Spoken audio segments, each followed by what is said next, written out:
Hello and welcome to another episode of Hollywood Knitter. My name is Allison and you can find me as Allison1031 on Ravelry and Instagram, and I'm recording on Wednesday, November 17th, 2021 from my home in Los Angeles, California. How is everyone doing? I took a little time off from work today. I happened to have a free afternoon and I really wanted a podcast. I've been thinking about it for like a week. I have stuff to show you, things to talk about. And next week is Thanksgiving in the US and I'm going back east, so I'm running out of time. The other part of what not the hesitation, but the delay is I don't have as much time by myself anymore. So my boyfriend's son is a freshman in college, and he used to spend most afternoons with him after school and things like that. And so I always had a free few hours, sometimes on the weekends and things like that. And now that he's away at college and he's home all the time. Yeah. So I don't have these minutes to fit in a podcast because I do like to record when nobody's here. Funny thing is I spontaneously decided to take time off today on a Wednesday afternoon, as I said, because I happen to have like a window with no meetings, and I'm like, all right, let me just take a few hours off. It's a good time. And I go run a few errands. I'll get home. I'll podcast before he gets home. I literally was home for 5 minutes and I hear the garage, and he decided it was going to be a telecommute afternoon for him.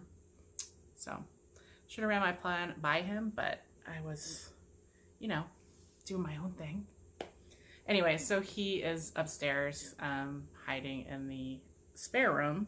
I'm downstairs in the living room recording because I have some of my stuff and I didn't want to schlep it back and forth today. But wanted to kind of show you what's going on, share the latest and greatest of what's going on with me, because I know it will probably be Christmas until it happens again. So let's start with FOs. I'm going to show you one thing. My first thing is a pair of socks. So I called these, what did I call these?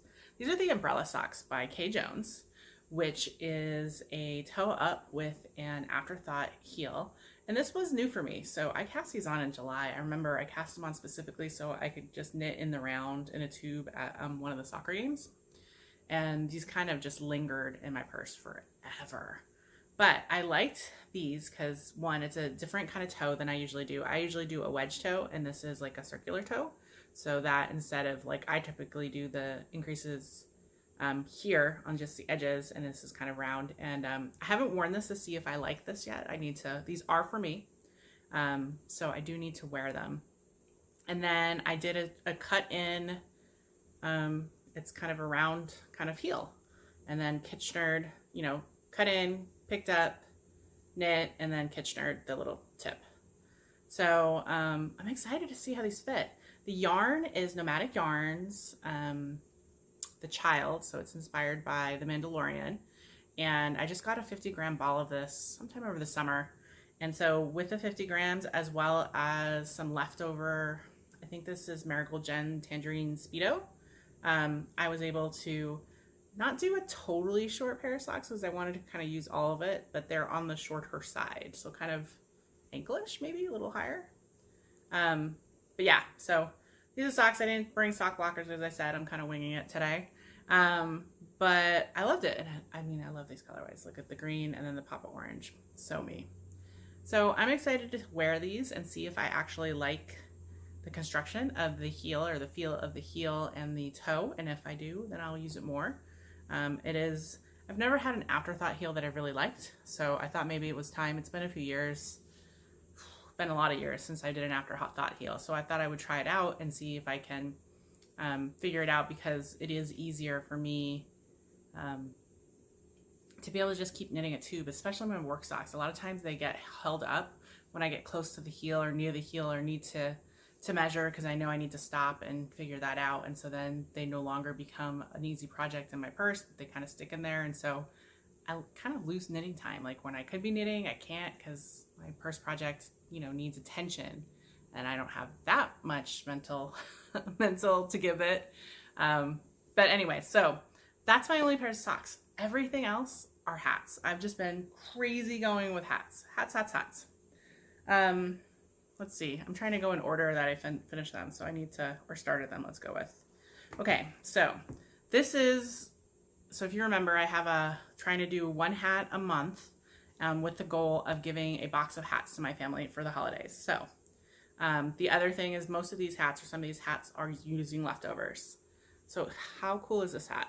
This is the Tesla Slept Here by Kino Knits, and the yarn is Stunning Studios in Smashing Sock and Little Back Dress and Toasted Gold. And I used about 25 grams of the black and 40 grams of the gold. And this is all slip stitch. You can see the inside. Kind of cool. I'll put it on for you. I have flat hair because I have hat head. Slightly, well, I was worried. It was tight. Now it actually sort of fits kind of perfectly for my big head. So it should still fit on someone with a smaller head. Just a little bit in the tip, not really too much. But this was a pattern I'd had for a while, and this yarn was my leftover from my socks that I'd done for my boyfriend. Kind of a similar kind of mosaic kind of slip stitch pattern, though this is pure Farrow. But this was hard. I didn't have a good rhythm for holding the yarns, you know, stranded, and my hand with the fingering. I could do it for if I were literally alternating, but if I went more than 3 stitches, I just had to pick up and let down. I don't have a good way because I knit, what's the word? Anyways, the way I knit, not conducive. So this took forever because it was such slow going on the rows. I really not hated it. That's too strong a word. I really disliked knitting it.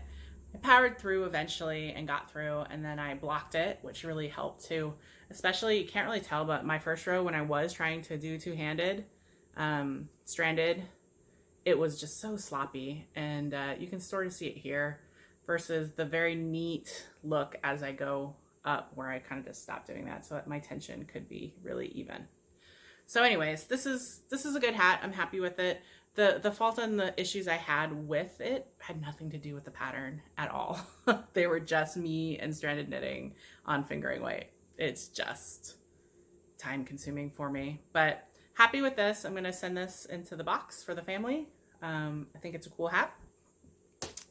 Then after that, I started another hat because I had finished my Divine t-shirt from last time out of Noro Kaibu, right? Noro Kaibu, which is a cotton wool silk blend. And I had some leftovers because, remember, I had to purchase a whole bunch to actually do the shirt because I didn't have enough. And I wanted to use it up, and because this is my new thing, is try to use it up after I finish a major project and use all the leftovers. So I just cast on for the Lowland hat. And so I alternated the 2 colors of Noro Kaibu I had left. I had a small ball. So you can kind of see like one had red and blue and then others had the purple. And then used it all up in the brim. So you knit that, then you Kitchener it, and then you pick up and knit to the top. And this is the Lowland hat by Tin Can Knits. Can't remember if it's a free pattern. It might be, or I might have just got it from somewhere. So just another kind of almost beanie style, which is my preference. So I do make a lot of beanies, though I did want to make something that could cover the ears. So this will be another hat that goes to the family. This was super quick too. I just kind of cast it on. I actually finished this before the Tesla because it was just mindless knitting. It was perfect for what I wanted, you know, some garter, and then after you picked up, it was just super easy. So that used up almost all of that. I think that was 145 yards. Then I had a little bit of a ball left, so I cast on a little farmland beanie, and this is not going to fit my head. I was going to put this in my baby box. But I think what I might do instead is bring it for my niece and maybe have her use it for like a doll or something. Mainly because although it's so cute, it is so cute. I love it. It is not the softest yarn. So if I were to give it to a new parent whose head this would fit, I just don't think it's soft enough for next to baby skin. But it is just the most adorable little hat. So I will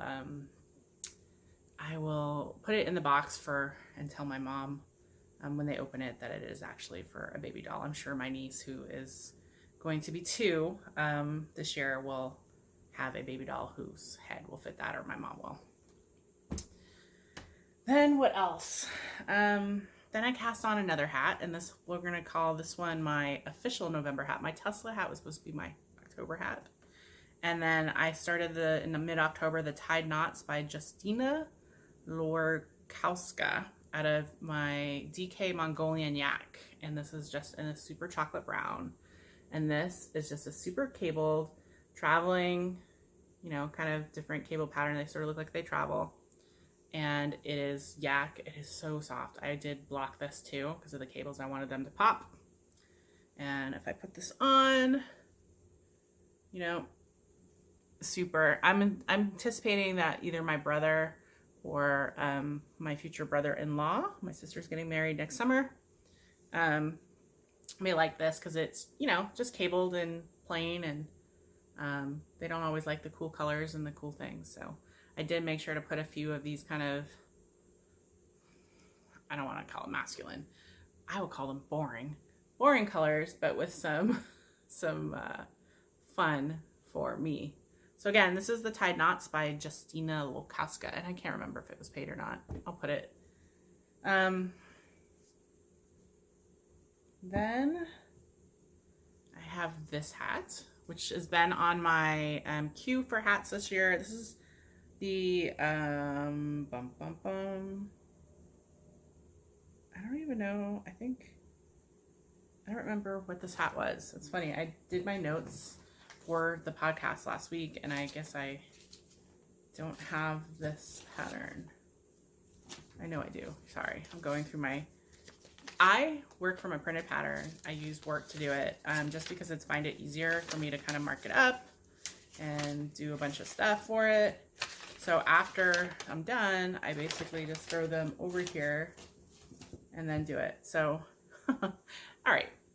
I will put right here what this hat is, since I can't remember what it is. But I can tell you the yarn is a Caron Simply Soft in a gray and an orange, and this was just stash yarn that I'd had. And I have to do, oh man, this one is tight. Ooh, this might have to be for one of my nieces. I always do some non-wool, non-sheepy hats for my sister. She is allergic to wool and sheep and pretty much anything. So she has to have the not natural.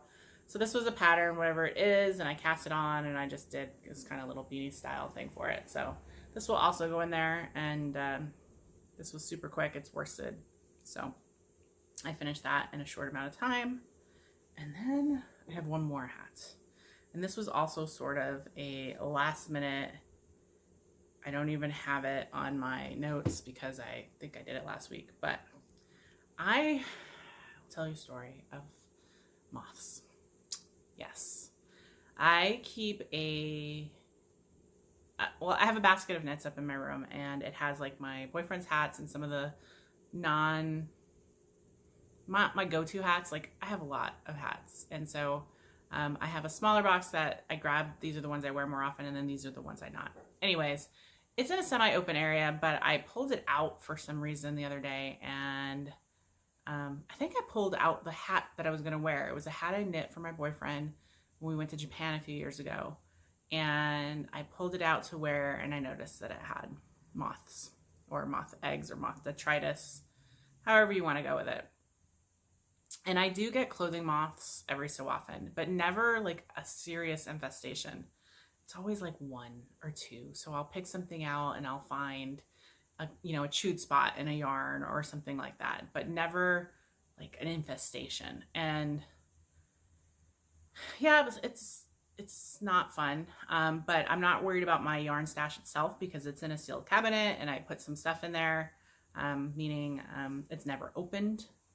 It's never exposed very long. It's in a glass cabinet, or they're in totes.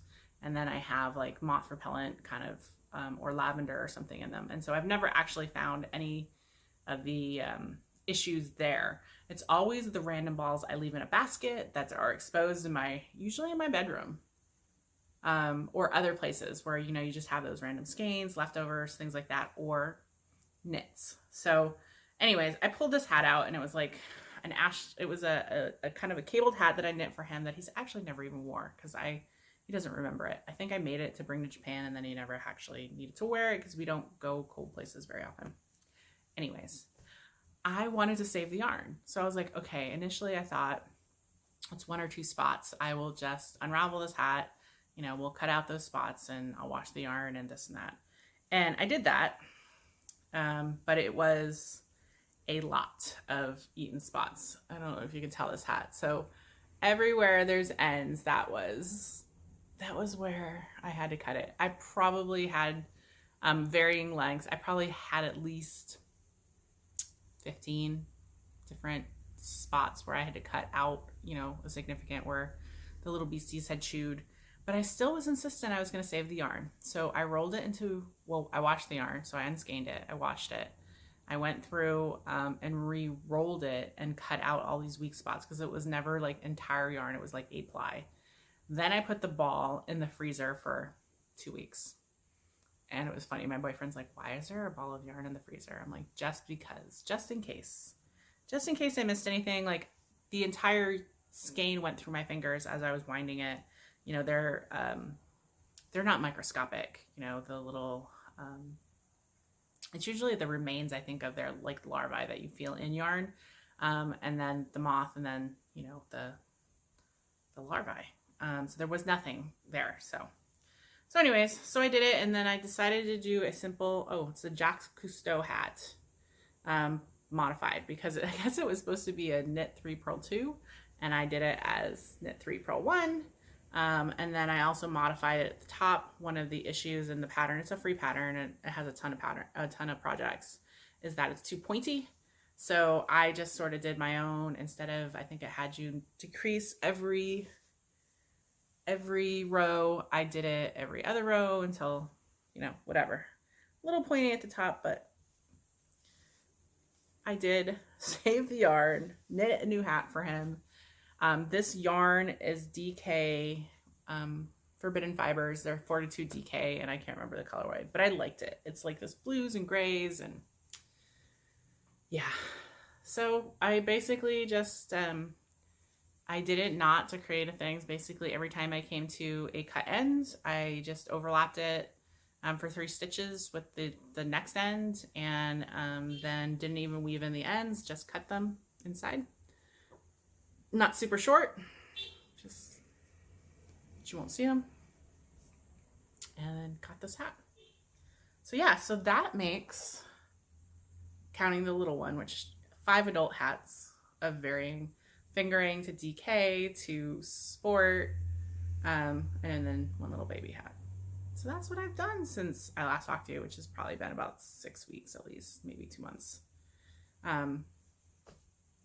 And now I am not hatted out, but I definitely, I'm going to be bringing all the hats with me when I go to see my family over Thanksgiving. So I am done with Christmas hats at this point, I think.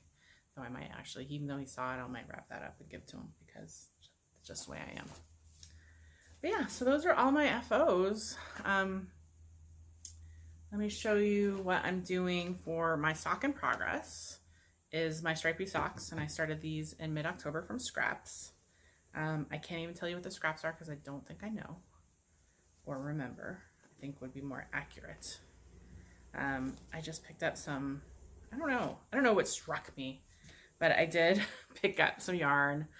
So I have the orange for a toe, and I'm doing my traditional wedge toe up, and then I'm alternating this kind of pale with like lots of different reds and blues and yellow with a teal that I had, and I'm just alternating the stripes so you can kind of see. And then rather than do any kind of management in terms of stripe change, all I'm doing at the beginning and end is I'm doing a slip stitch every other row. So when you do that, it kind of, the color goes away. It's not intentional, it's just easier for me. It's not the true way of handling changing colors and worrying about it.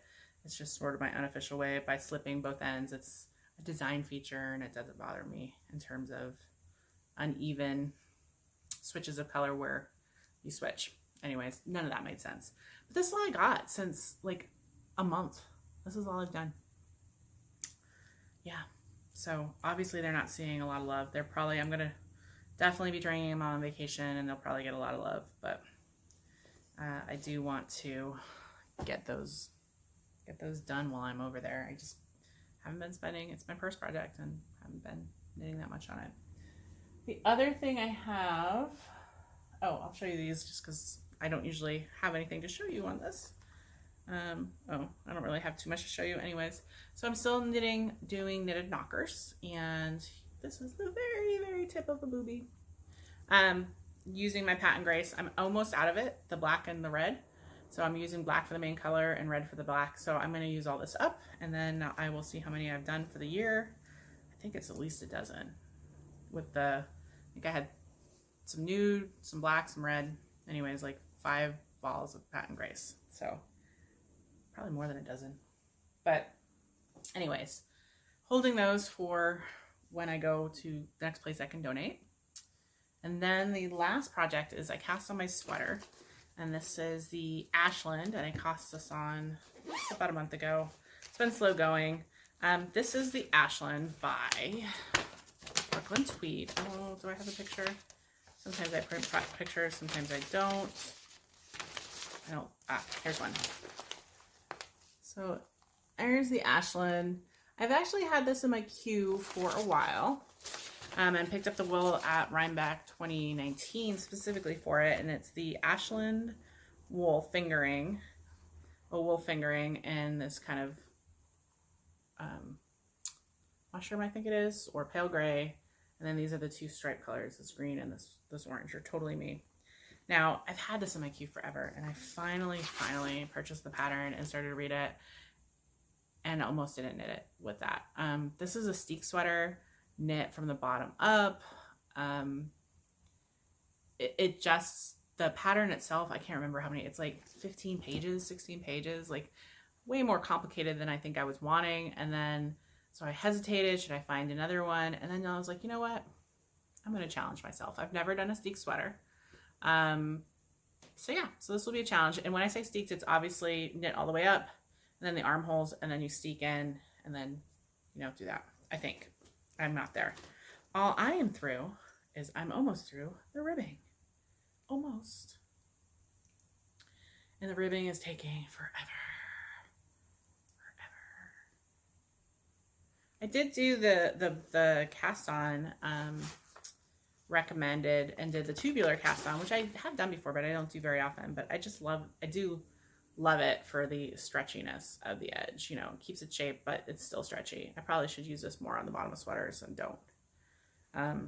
But yeah, so I am going to be bringing this with me and making it a priority. And my kind of unofficial goal is to try to finish this by the end of December, which means I need to get working on it because it is a fingering weight with stripes and challenges, but I don't really have anything else planned. Like I said, I'm going to stop knitting hats, so this is going to be my at-home project. So that's kind of all the knitting I have. Now, acquisitions. I'm going to show you some acquisitions. So I purchased a Halloween advent calendar from Lantern Light Yarn, and this was spontaneous sometime during the summer. I remember it was. And she sent the package, and all it was, or not all it was, the awesomeness it was, is 13 days of minis that I opened leading up to my birthday. The 13 days before my birthday's on Halloween. I turned 45. I'll talk about what I did for that soon. Anyways, I did want to come and show you, these are all the minis that came with that Lantern Light, and they're all Halloween themed or monster themed. Like, I'll show you a few. This is Mothman. How awesome is that? This one's Rougarou. This one is also another favorite, Group Slang. And overall, I'm pretty pleased. There were a few, like this one seems a little bright for me, but it's Loch Ness Monster, which I understand. And yeah, so they're all monsters. Most of them are pretty muted. And these are going to be going, I'm I'm starting to collect mini skeins for a crochet blanket that I'm going to be doing either next year or the year after. So that's where I'm kind of saving all my minis I'm getting from this. And I have 2 advents. I ordered 2 advents this year. One, and they both come, and I haven't opened them. One is from The Corner Cloth with Hannah, who is a UK-based dyer and bead maker, bead stitch maker that I watch her podcast, and I adore her. She's sweet. So I purchased and got from the UK an advent calendar, and so it is in my basket. I put it in a basket. It was all leaves. She did individually really fun packed little goodies, so I can't wait to open these. And then one full skein here. So this is waiting for me. So that's Hannah from The Corner Craft. Excited about that. And then my friend Janice from Queen City Yarns, she outdid herself. Like, her advent is awesome. She actually got like the box. She got a box made. How awesome is that? And so I get to do them individually and open each box and have like a true advent calendar and then the skein. So excited. That just came this week too. So I have 2 advent calendars. That gives me at least 48 more minis for this blanket that I'm going to be doing at some point. It's been percolating. So whether I started this year or not, but just in general, my idea for it's going to be a crochet blanket. Simple, but instead of fingering double or even fingering single, which I think would be too slow, I think I'm going to do a fingering held with a lace weight. And I haven't decided what the lace weight is, which is why I'm not sure if I'm going to start this year.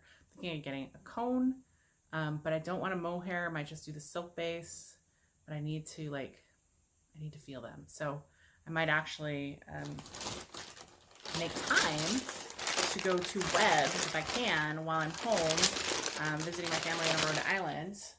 My sister just got a new place in Connecticut, a second home, and she is not that far from Northampton. So I'm sure I'll be going to see her new house. And while I do that, I might zip up and try to go to Webb's and check out their cone yarn, specifically so that I can see the colors in person. I'm thinking a gray or an off-white, and basically hold it with all of these minis to make a big blanket and have it go relatively fast. But that's a plan for another time.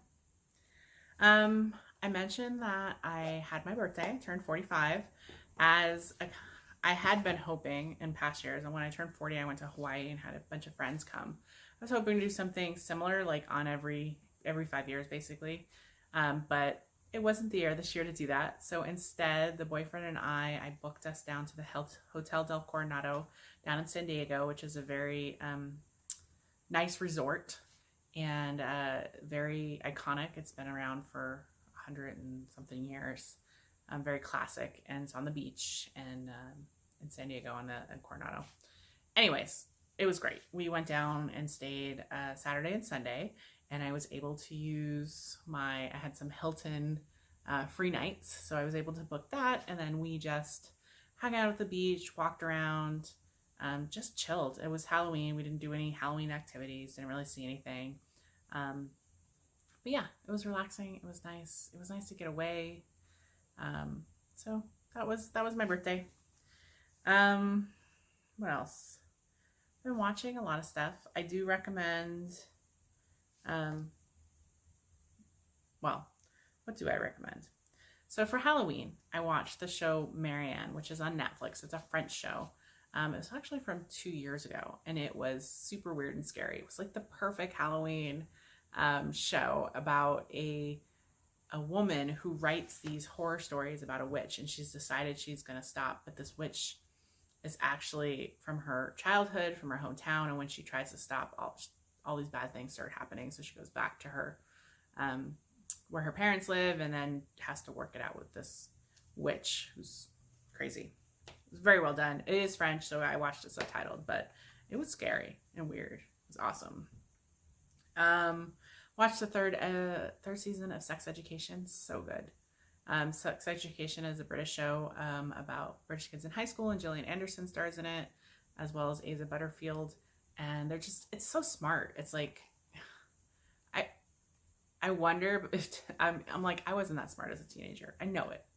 But it's kind of rides this line, I think, between young adult and, teenagers, and it's well written and endearing. As I said, it was season 3, so I'm still caring about the characters. We are spending a lot of time watching Doom Patrol, which is a show on HBO, which is based on DC characters, and it is weird. It's so funny. We're on season 3, but it's so it's kind of like these. They're not superheroes, but they're people with powers that came about for these various reasons. One of them is this brain that was put into a robot body, Cliff, and it's Brendan Fraser, like in real life, like he was the actor, and so he does the voice, and so it's very foul-mouthed. He was like this race car driver, and he, feel like he passed away, years ago, and this lost his life and all this other stuff. And then another one is a pilot that was exposed to this radiation. He was a test pilot in the 50s, and he went up in space and was exposed to this radiation and got the spirit in him. And as a result, he wears these bandages that protect everyone else because he gives off radiation. And so you never see the person's body. And it's the voice actor is Matt Bomer, who was in, was it Suits? He was in some other shows, and he was like a Magic Mike. He did some other things, but he's a very, very good looking man. And it's funny because every so often they'll like do flashbacks where it's the actual actors playing it. And so, but they just get up into these zany, crazy things. Like the first episode starts with like an alternate universe in a donkey's stomach. I mean, it's just crazy. And sometimes it just gets crazy and crazy. Like we look at each other going, what the heck was that? Like, it does not take itself seriously. It does these crazy things, but it moves the characters forward. It's all about the characters coming to terms with where they are in their lives, because they've sort of been stuck and just been like hiding in this doom manor and not really living in the world, and things happen and they're slowly kind of getting over traumas and things like that. So Doom Patrol, if you like that kind of superhero-y and have HBO. And we just finished watching Murder in the Building, which was the Steve Martin, Martin Short, Selena Gomez, and it was really good. Up until the last episode, I thought the last episode was a little weak.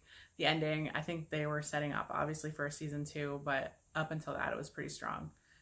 Very well done. Martin Short and Steve Martin are just so funny, really good. Books, I've been crazy reading. Since I last podcasted, I've read 20 books or listened. I think I listened to 2, read 18. Up to 138 for the year. So I have definitely surpassed my goal of 120. Probably on for at least 150 for the year. Most of what I read was just continuation of the series that I've already talked about before. I love series. That's what I've come to realize, which is cool. I fall in love with characters. And so I just love to go back and revisit, even if the story maybe isn't as compelling every novel. I just love going back and revisiting characters that I really enjoy. So, as I said, Faith Hunter, Jane Rellorock series, and her Soulwood series are kind of intertwined with the same characters. It's a science fiction or fantasy series about a skinwalker who can change into different animals and her interactions in the supernatural community and things like that. But again, love the characters. Go back. And the Meg Lanslow, Donna Andrews series, which is a very kind of cheesy, very easy to read mystery series, but again, follows this Meg. And I think I'm on book 25. And like, it started with when she met her husband, who was just her boyfriend, and it's her crazy family. And now we're probably, God, our kids are teenagers, so we're probably 12 years into the series, and you just go back and you get little snippets and all the little mysteries and murders. So you look back, and she lives in a relatively small town. How many murders happen there all the time that are around her? But